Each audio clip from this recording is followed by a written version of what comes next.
Hello students. आज हम make और बाय डिसीजन पर रिलेटेड क्वेश्चन करेंगे। देखिए, कभी कभी क्या होता है कि किसी वस्तु की कॉस्ट की कंपैरिजन अगर हम मार्केट प्राइस से देखें तो मार्केट प्राइस सस्ता दिखाई देने लगता है। तब ये डिसीजन लेना होता है कि जो वस्तु हम प्रोडक्ट कर रहे हैं उसका प्रोडक्शन खुद किया जाए या उसको मार्केट से परचेज़ किया जाए। इसके लिए हमें प्रोडक्शन की मार्जिनल कॉस्ट से मार्केट वैल्यू की कंपैरिजन करनी चाहिए और जो फिक्स एक्सपेंसेस हैं उन पर ध्यान नहीं देना चाहिए। यदि मार्केट वैल्यू की कंपैरिजन में प्रोडक्शन की मार्जिनल कॉस्ट कम है तो हमें खुद ही मैन्युफैक्चर करने का डिसीजन लेना चाहिए। इससे रिलेटेड क्वेश्चन देखते हैं।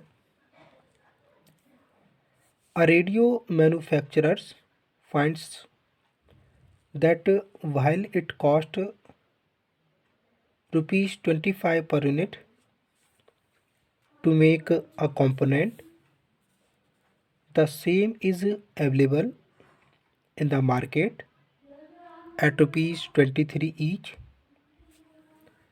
The breakdown of the cost is material rupees 11, labor rupees 7, other variable expenses rupees 2, depreciation and other cost rupees 5. Will you make a Y? B point में if the market price is rupees 19 per unit, what will be your decision? Question था कि एक radio निर्माता को ऐसा पता चलता है कि वो जो कंपोनेंट बनाना है उसको उस पुर्जे की लागत उसकी 25 रुपीज़ पर यूनिट आ रही है। मतलब एक इकाई पर लागत जो आ रही है वो 25 रुपये की आ रही है, जबकि मार्केट में वही अगर कंपोनेंट हम खरीदते हैं तो वो 23 रुपीज़ पर यूनिट पर अवेलेबल है। यहाँ पे जो भी कंपोनेंट है उसको बना रहे हैं उसकी कॉस्ट दे रखी है, जिसमें मटेरियल लग रहा है 11 रुपीज़ का और लेबर है 7 rupees per unit, other variable expenses 2 rupees और डेप्रिसिएशन अदर कॉस्ट 5 रुपीज़। तो इसके बेसिस पे हमसे क्वेश्चन कर रहे हैं कि will you make a Y, मतलब हम इसको बनाएंगे या ख़रीदेंगे। और सेकंड में पूछ रहे हैं if market price is 19 rupees per unit, अगर बाज़ार में मूल्य 19 रुपये पर यूनिट है तो हमारा क्या डिसीजन रहेगा। तो इसके लिए देखिए हम मार्केट प्राइस की कंपैरिजन में अपनी क्वेश्चन के अकॉर्डिंग मार्जिनल कॉस्ट निकालेंगे, फिर उसकी मार्केट प्राइस से कंपैरिजन करके ही बता पाएंगे कि हमें कंपोनेंट खुद बनाने चाहिए या मार्केट से परचेज़ करना चाहिए। तो हम ए पॉइंट पर चेक करते हैं मेक और बाई पर बेसिस।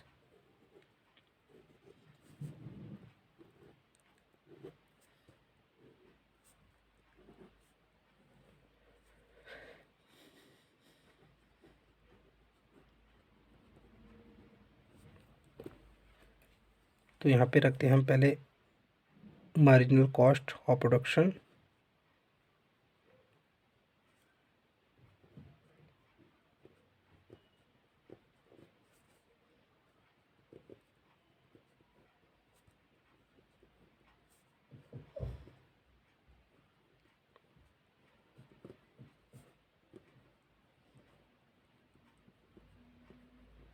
तो इसमें मार्जिनल कॉस्ट ऑफ प्रोडक्शन में हम अमाउंट लेते हैं। पहले देखते हैं हम इसमें मटेरियल।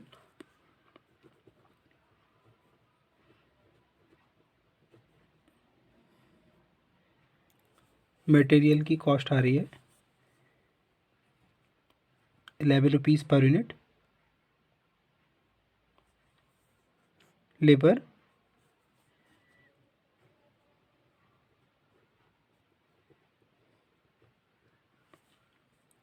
7 rupees per unit.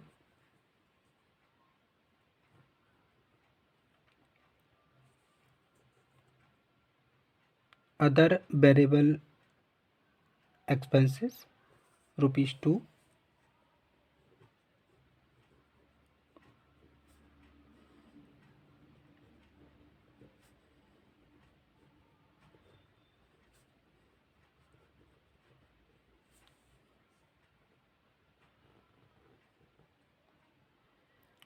अब हम जो भी हमारी मार्जिनल कॉस्ट थी प्रोडक्शन की, जिसमें material, labour, other variable overhead हैं, इसको हम शामिल करते हैं। यहाँ पे डेप्रिसिएशन एंड अदर कॉस्ट की हमें ज़रूरत नहीं है, तो इसको टोटल कर लेते हैं।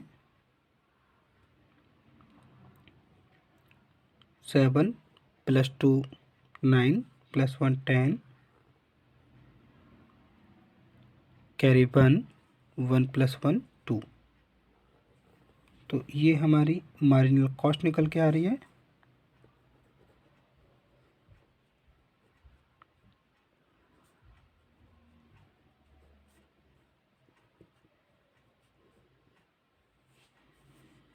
₹20 पर यूनिट। और अगर हम मार्केट प्राइस से कंपैरिजन करें तो मार्केट प्राइस में था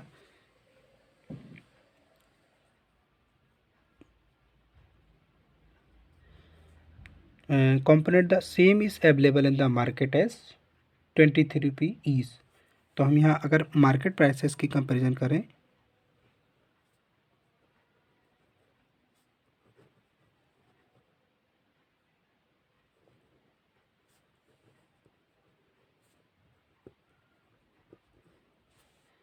मार्केट प्राइस हम देख रहे हैं 23। तो हम यहाँ पे मार्जिनल कॉस्ट और मार्केट प्राइस की कंपैरिजन करें तो हम यहाँ देख रहे हैं कि मार्केट प्राइस बैठ रहा है हमारा 23 और हमारी मार्जिनल कॉस्ट आ रही है 20।